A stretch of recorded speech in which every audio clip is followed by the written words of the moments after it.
Buyers across the country are facing high home prices made worse by the rise in inflation and hikes in interest rates for new loans. Another issue, according to the real estate brokerage company Redfin, nearly 60,000 home purchase agreements fell through in June.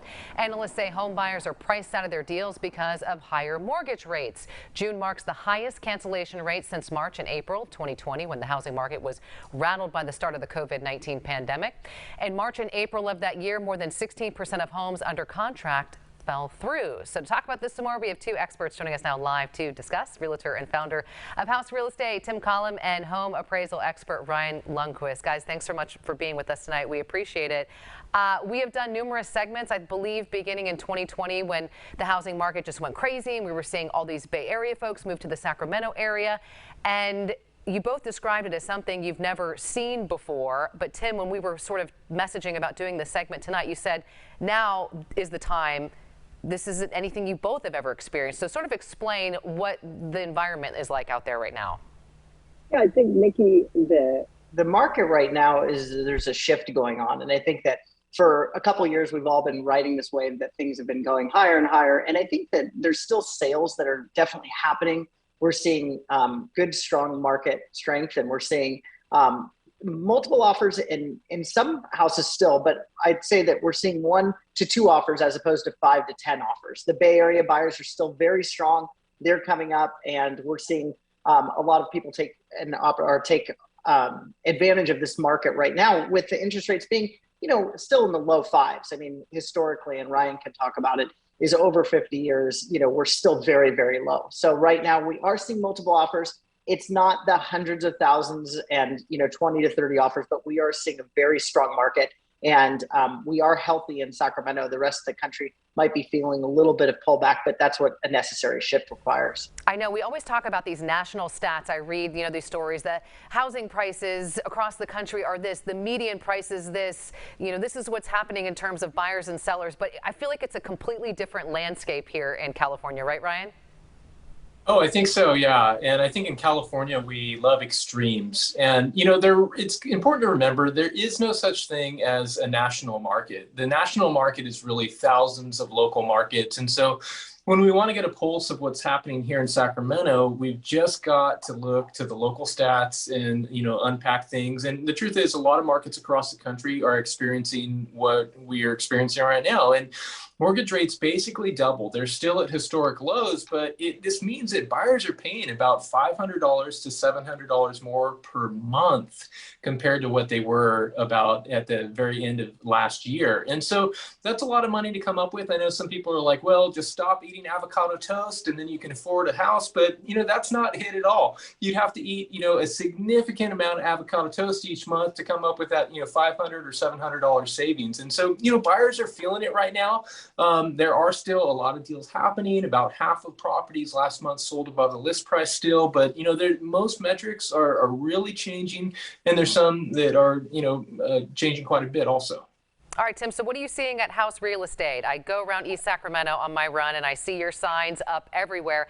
And I like to play this game to see how quickly it says sale pending. And I'm not really seeing a whole lot of difference from now compared to last year. It seems like houses are still going quickly.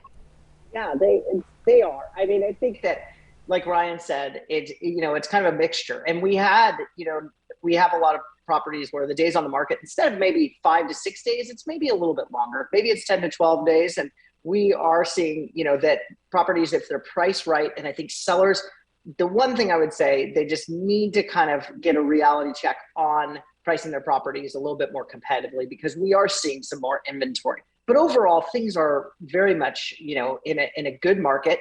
It's not ballistic like it was 3 months ago, but I think that we are seeing in a lot of the neighborhoods that people are still getting great offers, and we are seeing multiple offers in general. So that's the good news. We do hear a lot of talk, obviously through, what people think and statistics, and they're just looking for some things. But overall, there's not a huge change. I think, upwards where we've maintained, a certain amount of escrows, around 40 of them at any time.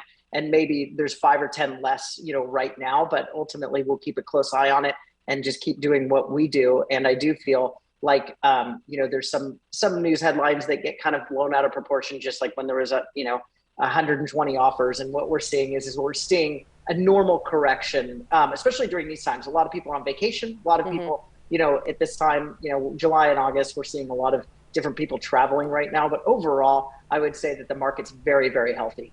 All right, so Ryan, I want to share a portion of one of your tweets and have you expand on it. You said, I think one of the issues we're having in today's market is we've lost track what normal looks like. What do you mean by that?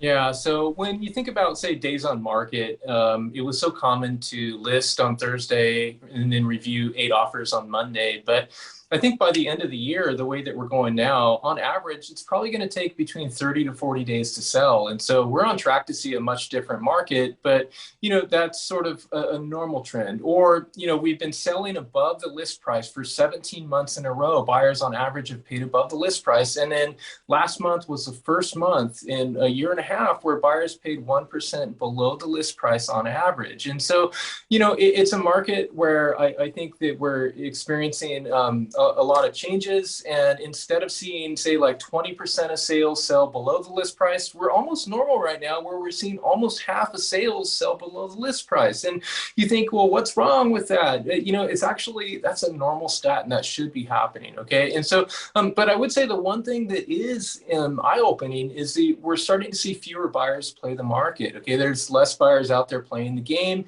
And, for instance, in June, we saw 25% fewer pending contracts.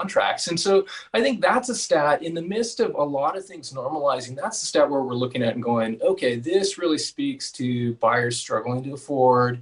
And, like I said, it's not about avocado toast, but there's something real here where buyers are thinking about inflation and gas and groceries. And, and so there's some real struggle out there. The avocado toast reference, that's not one I was expecting tonight. Ryan Lundquist always delivering those. Tim, I have no time left, but I want to give you one more question here really quick. If you were to give someone at home watching this right now some advice, whether they want to buy or whether they want to sell, what would you say to them? I think it's a good opportunity for both. And honestly, As far as sellers are concerned, they've obviously gained a lot of equity. They understand that the market is not going to last forever at these prices. And I think there's still opportunity. With the buyers, it's all about the interest rate. And we're seeing that, it's relatively low, and we're seeing that there's lots of opportunity. So overall, it's a good time for both. And we're finding that right now in this history, or this moment in time, we're finding that there's both buyers and sellers taking advantage of this market. Tim Collin, Ryan Lundquist, thank you so much for your time. We appreciate it. If you're not following these two on social media, you should, because they give great information, statistics, how the markets are going when we're not doing these wonderful segments. Guys, always appreciate your time and giving us your insight and analysis. Thank you so much. Thank you, Nikki.